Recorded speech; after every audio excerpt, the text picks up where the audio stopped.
Hey everyone, welcome back to my channel. I'm so excited to be doing another weekly plan with me video, and this time it'll be in my A6 Common Planner. I've gotten wonderful feedback from many of you who've seen my weekly plan with me videos in my A5 Hobonichi cousin. And although I'm not planning to use the Hobonichi Cousin or other similar A5 planners in 2024, I want to share that the dashboard layout in the vertical weeklies is possible in any planner size.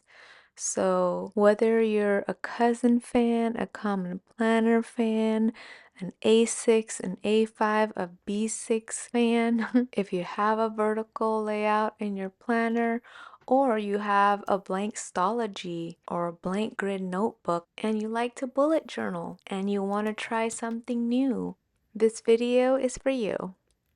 As I've shared in my earlier videos when I started this channel, I actually struggled a lot with the vertical weekly layout, even in the Hobonichi cousin. Doesn't really matter the size. The point is, I struggled with vertical weeklies. A large part of it is the fact that I don't really time block for tasks. I do like to time block for appointments, meetings, and events, but my brain doesn't really think of tasks to do in a particular time. And so whenever I try to insert a task in a chunk of time or a block of time, I end up having analysis paralysis. Instead of writing down the task that I need to do, or I want to list and jot down so I remember, I'm wasting time trying to figure out what day am I going to do it? When in that day am I going to do it? Does it even fall into a particular day? If not, where do I write it? I mean, it just hinders productivity for me instead of helping me be more productive. And that ain't no blessing. The other issue I had with vertical weeklies is just related to stickers. So let's say I don't put any tasks in the vertical weekly and it is solely for appointments and meetings or memory keeping, I end up going sticker crazy. It's fun when I do it. I mean, when I plan or when I memory keep and use the stickers, but when I look back at the spreads, it's a sight for sore eyes. So I've tried the complete opposite solution where I use very minimal stickers. And that looks like a desert wasteland of a spread. I'm not motivated at all to look at it, to use it. When I look back at it, it's just bleh. And so that didn't work. The struggle was real, y'all. I mean, I almost gave up and I was like, I don't know if I want to have another planner with a vertical weekly in it because it ain't working. But what I realized is that I needed a week at a glance view. So that's where the vertical weekly, in terms of the dates on the top of the page, is helpful. I don't need to time block in this section. I can just time block in the daily pages as more like a zooming in on what my day looks like. And I could use a huge section of the weekly spread for a task list. I remembered when I was bullet journaling in my stology and learning about the Alistair method, and that was really helpful. So I was like, okay, I need to bring that back into my planning routine. And what's great about the Alistair method is I can just brain dump. I literally can just write out the tasks that I need that's in my head at any time of day, even for future weeks. If I set up the task section of my weekly spread in advance, if at any point a task or a thing to do comes to mind, I could literally just go to that weekly spread and jot it down in that task section and then continue with what I was doing. It's so liberating and so efficient. The events section and the task list section are the must-haves in my weekly dashboard. What changes from week to week is the right-hand side of the page, which is what I'm currently working on since the beginning of this plan with me. These little sections have undergone lots of experiments and iterations as I try to figure out what works best for me. And if you're interested in seeing that evolution, check out my playlist for my weekly plan with me and my Hobonichi cousin.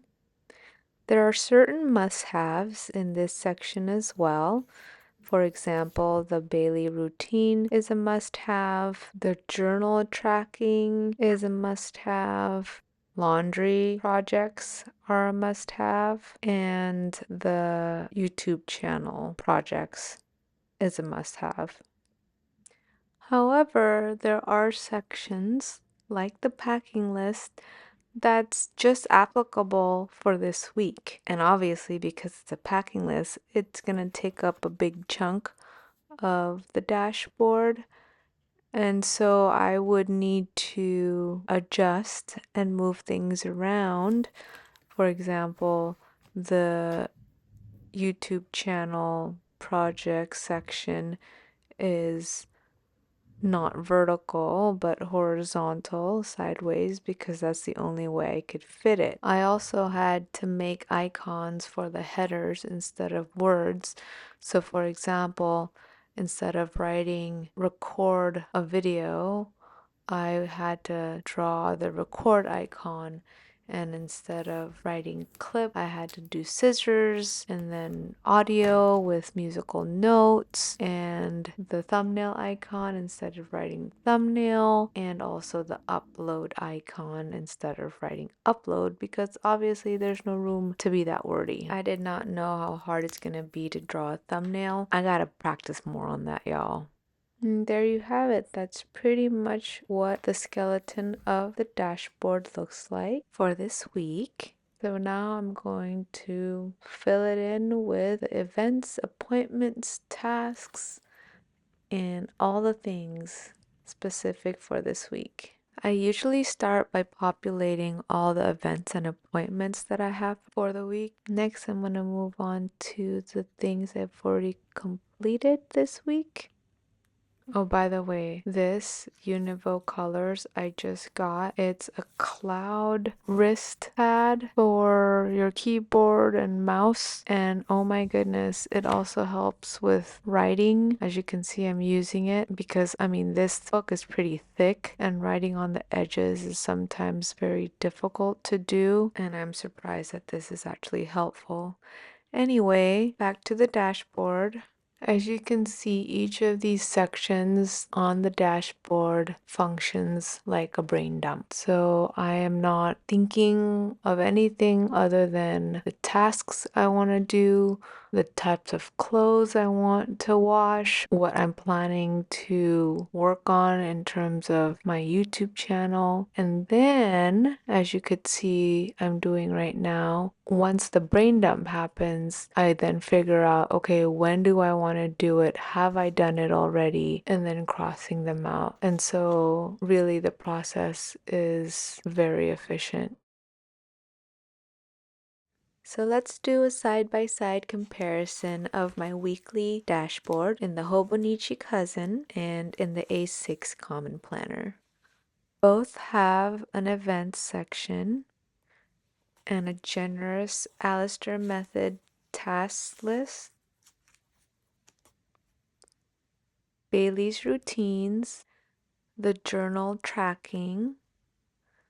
We have the laundry section I'm running out of stickers, so that's why I had to write laundry. As I mentioned, there are some week-specific dashboards, like the packing list versus the notes and next week. There are similar sections, like the dinners, and then my YouTube section, which looks a little bit different. It's horizontal, and I actually have more writing space than I did in my cousin. I didn't include a grocery list, notes, or next week section, or the book tracking section. Partly because I wasn't planning to read this week, but also if I had wanted to. The nice thing about the Common Planner is the blank daily or notes pages versus dated daily pages. I find the dated pages, especially in an A5, can be very daunting and very limiting versus blank pages. I could either use one page, half a page, or 2 pages for my journaling, or even use a blank page for a spread, like what I did with the December weeklies. Hope you enjoyed this video and will join me in my next plan with me. Please click the notification bell, like, subscribe, and share. Thanks for watching, everyone.